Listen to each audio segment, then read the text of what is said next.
Hi, I'm your host, Quinn McKee, live at GrassRoots Studio. Today we're going to be talking about the ecosystem and all the effects the fire has had. I have three special guests, Anna Coyle, Mia Seltzer, and Mr. Ben Godomsky.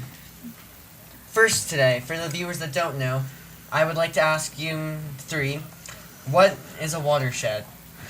So pretty much a watershed is a system of like all the water that comes down to a certain area. So you can have watersheds that are smaller or bigger, so you can categorize it down smaller. So we have the Colorado Basin watershed, which is pretty much all the water that flows into the Colorado River and where it ends up. So that can be as big as California. And then we have locally the Roaring Fork watershed, which is smaller, and it's like the Frying Pan River, the Crystal River, and the Roaring Fork River. And it's usually like in a boundary of places. So like the Colorado watershed would be like most of Colorado, and like the Roaring Fork watershed's only like a portion of Colorado. And like it's just all the water that's coming down from like the glaciers and from snowmelt and rain and like all the water flowing down to like one stream. And the watersheds do we use the water from the rivers? So, yes, the Roaring Fork, so we use the Roaring Fork, like the whole valley uses the Roaring Fork watershed. That's how we get our water. So like when the water comes down, so everything, when it smelts off Capitol Peak, everything, all those mountains, it goes into the Roaring Fork River, into the Frying Pan or into the Crystal River, and eventually gets to our towns, because the Roaring Fork goes through Aspen, Carbondale, Glenwood, I think. So it all comes down together so that we drink it and use it eventually. Right, and like in the Continental Divide, if you go to the western or eastern half, that's like on top of the mountain is where it all drops down to like one side. So our side all gets that side from the Continental Divide, and so we get all the water from the Roaring Fork River, basically. Yeah. I've heard today that you all went on an Ecoflight down at the Aspen Airport. What are your thoughts on this flight? So pretty much with the Ecoflight we witnessed, so this year I've heard that the rivers are about down to 5% of normal. So we just saw the effects of that on like mostly the Frying Pan River when we flew over Snowmass, and we saw that like there were rocks sticking out everywhere, there was little water, and we were just seeing the effects of that, like the wildfire and just how much it affected our area with the drought this year. The wildfire was like extra like disappointing to see because you could see like almost all of Basalt Mountain like just totally charred, and what used to be like a beautiful green mountain is now like charred and black and is causing issues for the environment. And so something else we learned was like the wildfire, you think like it's over now, it's done with, it'll take a while to regrow, but like so when the fire burns down, it burns down into the soil, and like creating layers of ash, and ash can't absorb water. So when it rains, it creates a higher flood risk now, and we're already in a drought, so yeah. And that just creates erosion, and it also affects the air quality, and we're also under, I think in Basalt, it's a stage 2 fire restriction, or water restriction, so like don't use as much water, and it's just affecting our valley in a really bad way.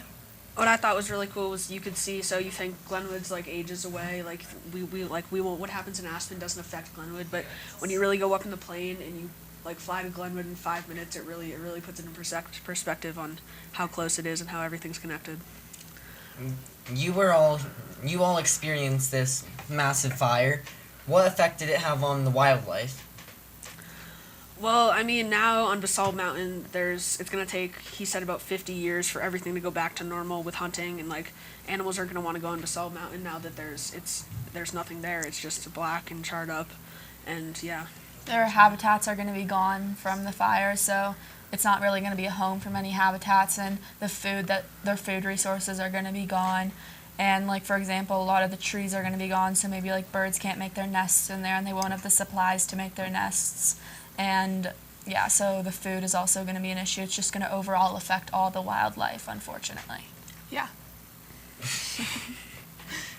And has this fire affected our watershed? Yes, because we were in a drought before the fire, and then we had to use a lot of water from like Lake Christine and the creeks and stuff to put out the fire or try and contain it, and so it's just like we used a bunch of our resources. Yeah, so yeah, it just used a lot of money, the fire, and now next time it rains, but next time there's a big rain, it's just going to bring all the ash into the river. It's just going to affect it in a bad way. So this fire's clearly been detrimental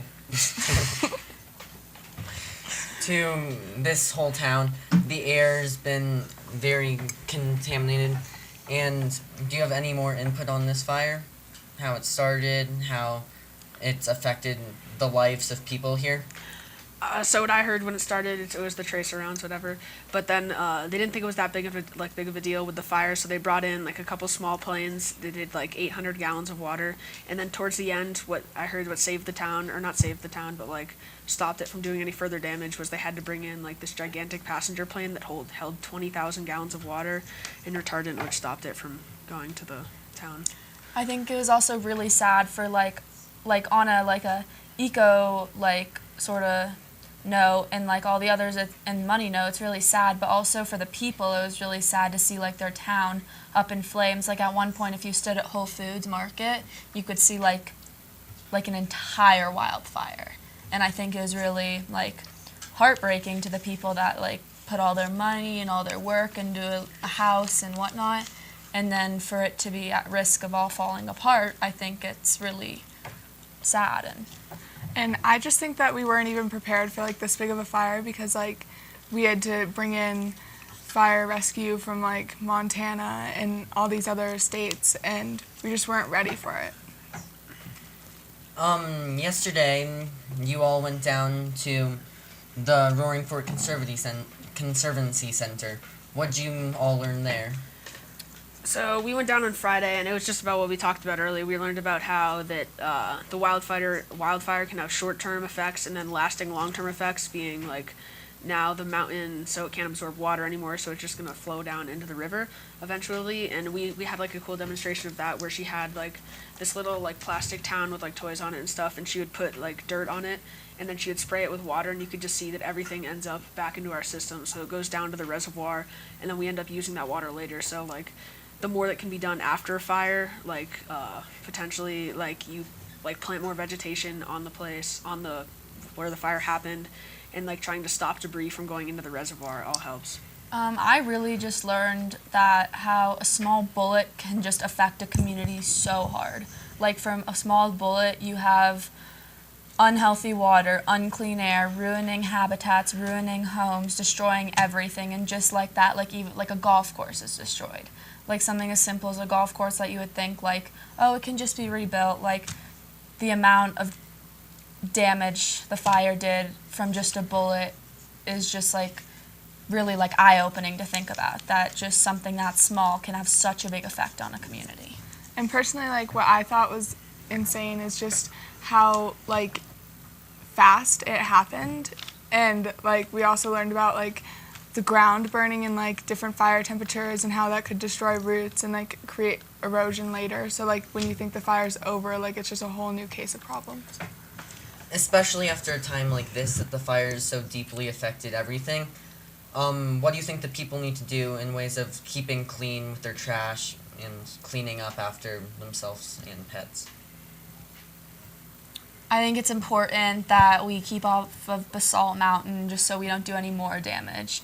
This time is especially important for the water, because we already have ashes going in there. You need to like clean up after your trash and really notice like what you're putting into the environment, because it's so hurt already. And if you're not doing anything, like the least you can do is just, I don't know, like in times like this, like turn off your water when you're brushing your teeth. Just simple things like that can really help Basalt in this time of like crisis. Also, I think just staying off Basalt Mountain, especially because even if like they say it's not, don't go on it, and you're like, oh well, they always say that, it's really dangerous and you could like fall and really get hurt.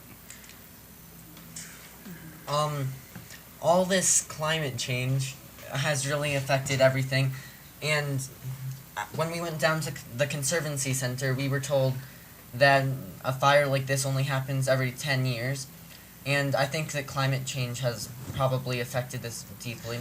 What do you think climate change has been doing worldwide? So I think that the Lake Christine fire in general was blamed too much on the people that shot the tracer rounds, although it was at high risk before they shot the tracer rounds. So maybe in past years, if they had shot the tracer rounds and there was more water and stuff, then it wouldn't have happened. But I feel like inevitably then it probably would have happened eventually, just because of the dry conditions and the drought conditions.